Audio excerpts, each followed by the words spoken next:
तुम्हारा चश्मा ही ठिकाने पे नहीं है भैया, तुम तो जो खुद का ही पेट भरने में लगे वही से फुर्सत नहीं है तो कहा भगवान को खिलाओगे? ध्यान रखिए, गौ माता को गुड़ और रोटी देने से हमारे घर की जो बरकत चली जाती है वो वापस आ जाती है। कुत्ते को रोटी देने से जो दुश्मन होते हैं वो दुश्मन अपने आप कम हो जाते हैं। इसलिए कुत्ते को रोटी खिलानी चाहिए। और भगवान को भोग लगाने से तुम्हारे घर में सुख संपत्ति अन्न धन की कमी नहीं रहती है। इसलिए भगवान को तो भोग लगाना ही चाहिए। फिर अपना पेट खूब भरो, कोई दिक्कत नहीं है। पर बाकी जो भी कुछ कर रहे हो, ला रहे हो, कायेन वाचा मनसेन्द्रियैर्वा, सब कुछ भगवान का समझ करके चलो, मेरा कुछ नहीं है। बड़ा ही सुंदर वर्णन यहाँ किया गया है। उद्धव की भेंट हुई, वह कथा सुनाने के बाद विदुर जी मैत्रेय मुनि के पास गए। वहां पर जाकर के उनका दर्शन किया और सभी कथाओं का वर्णन करते हुए, सृष्टि का प्रसंग सुनते हुए मैत्रेय ऋषि के पास जाकर के विदुर जी ने प्रश्न किया, महाराज ये बताओ, संसार में व्यक्ति अपने मर्जी से क्यों नहीं जी पाता है? कोई हंसना चाहता है तो वो रो रहा है, कोई रोना चाहता है वो हंस रहा है, ये विपरीत क्या है? मैत्रेय ने कहा, देखो विदुर, मनुष्य सुखी और दुखी अपने कर्म से होता है, इसलिए अपने कर्म सही करो।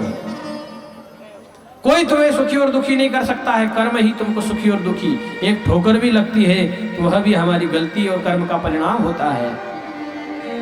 जो भी कुछ हो रहा है सब अपने कर्मों का परिणाम है। बड़ा ही सुंदर ज्ञान दिया। सृष्टि के विषय में प्रश्न पूछा। सबसे पहले भगवान नारायण हुए, नारायण से ब्रह्मा हुए, ब्रह्मा से फिर 4 ऋषि, 10 ऋषि। ये जो 4 ऋषि है, इन्होंने हाथ खड़े कर दिए तो इन्होंने, ब्रह्मा जी को गुस्सा आया, क्रोध आया, और जब क्रोध आया तो ब्रह्मा जी के भ्रुकुटी से ही एक बालक जन्म लिया। रोता रोता प्रकट हुआ है बालक, इसलिए नाम पड़ गया रुद्र।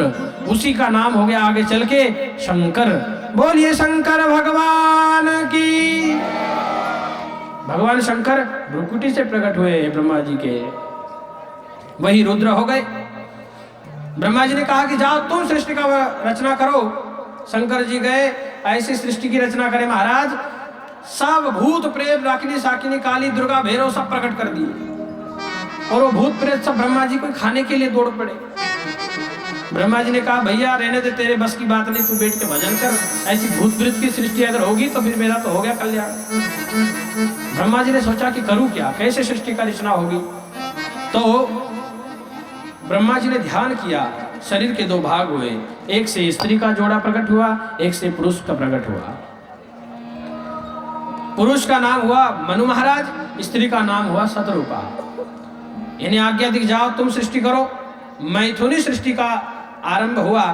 जब सृष्टि करने आए तो धरती रसातल में थी, पाताल में, जल में, समुद्र में। उसी समय ब्रह्मा जी को छींक आई और छींक से, नाक से ही वराह भगवान का प्राकट्य हुआ। बोलिए वराह भगवान की। और ये वराह भगवान धरती को जल से बाहर लाए और तब फिर ये मनु और शतरूपा की सृष्टि हुई। मनु और शतरूपा की 5 संतान हुई, 2 बेटा 3 बिटिया। बिटियाओं के नाम आकुति, देहुति, प्रसूति। बेटा का नाम प्रियव्रत और उत्तानपाद। ये 2 बेटा हुए। बस इन्हीं से फिर पूरा संसार, हम सब उन्हीं की संतान है। इस प्रकार से जो मझली बेटी थी देहुति, उसका वर्णन किया। ये देहुति कपिल भगवान इनके ही द्वारा जन्म लिए हैं, तो कपिल भगवान का वर्णन किया। कर्दम ऋषि के साथ इनका विवाह करवाया और इनसे 9 बिटिया हुई। 9 बिटिया छोटी मोटी नहीं, एक से एक महान तपस्विनी। अनुसया, अरुंधति, ऐसी ऐसी महान तपस्विनी बेटियां जन्म ली। और कपिल भगवान का प्राकट्य हुआ माता देवहूति के द्वारा। तो कपिल भगवान का दर्शन करने के लिए ब्रह्मा जी अपने 10 बेटा को लेकर के आए। तो एक बेटा जो था 10वां नंबर का नारद, वह कहीं घूमने निकल गया था, तो 9 बिटिया को लेकर के आए। 9 बेटा को लेकर के जब आए, दर्शन किया कपिल भगवान का, और जब जाने लगे तो कर्दम ऋषि ने हाथ जोड़ लिया, महाराज आपके घर में 9 बेटा है, मेरे घर में 9 बिटिया है, जोड़ी अच्छी जम जाएगी, ना आपको भटकना पड़ेगा ना हमको भटकना पड़ेगा। ब्रह्मा जी ने कहा कि बात तो सही है, सुबह शीघ्रम, जल्दी से कर दो। जंगल में मंगल हो गया, 9 बिटिया को ब्याह करके कर्दम ऋषि ने विदाई कर दी। ऐसे ही जो है पूरी वंश परंपरा जो है माता देहूति का जो है यहाँ पर वर्णन किया। और स्वयंभू मनु की सभी कन्याओं का वंश परंपरा गाते हुए इनका एक बेटा है उत्तानपाद। उत्तानपाद की 2 पत्नी थी, ध्यान रखना, सुनीति और सुरुचि। क्या नाम था? सुनीति और सुरुचि। हर व्यक्ति की 2 पत्नी होती है, याद रखिए। एक सुरुचि, सुरुचि मतलब मनमुखी काम करना, अपने रुचि के अनुसार किधर भी दौड़ना, ये पहली पत्नी। एक सुनीति, सुनीति मतलब सात्विक बुद्धि, जो शास्त्र की नीति से चले वह सुनीति, और जो अपनी रुचि के अनुसार किधर भी दौड़ रहा है, कुछ भी खा रहा है, कुछ भी पी रहा है, ये सुरुचि। उत्तानपाद की 2 पत्नी थी, एक से सुरुचि से जो है उत्तम नाम का बेटा हुआ और सुनीति से ध्रुव नाम का बेटा हुआ।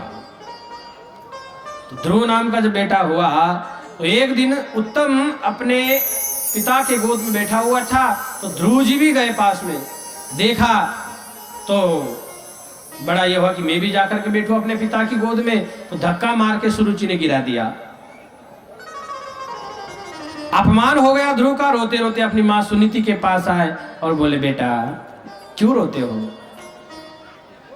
भगवान की तपस्या करो, तुम्हारा कल्याण हो जाएगा।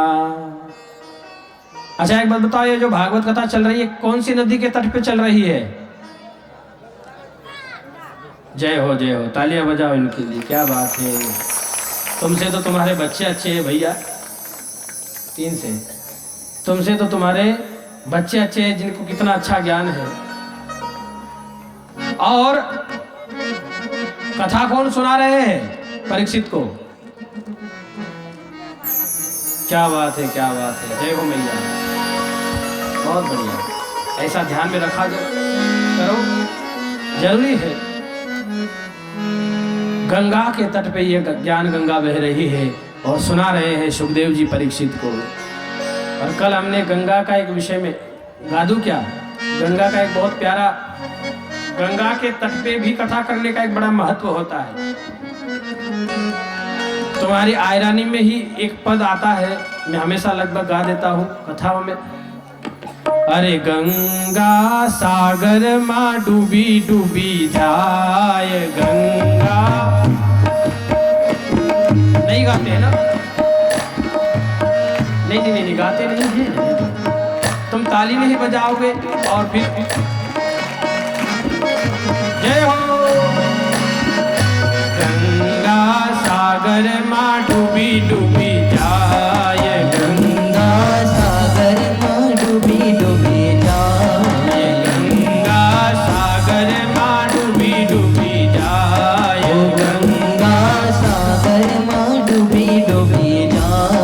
अरे जो करी त्याले मेवा मली जाए, जो करी त्याले भैया मेवा मली जाए, गंगा सागर माँ डूबी डूबी जाए, गंगा सागर माँ डूबी डूबी जरा तालियां जाए। बजाते हुए आनंद लेंगे तो बहुत अच्छा रहेगा। राधे राधे, श्री राधे।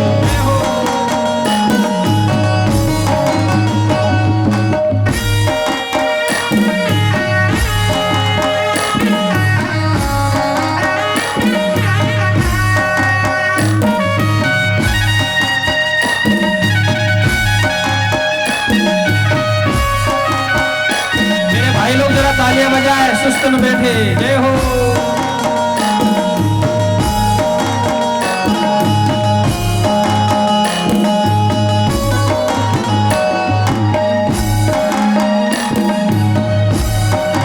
गंगा सागर माँ डूबी डूबी जाए, गंगा सागर माँ डूबी डूबी जाए, गंगा सागर माँ डूबी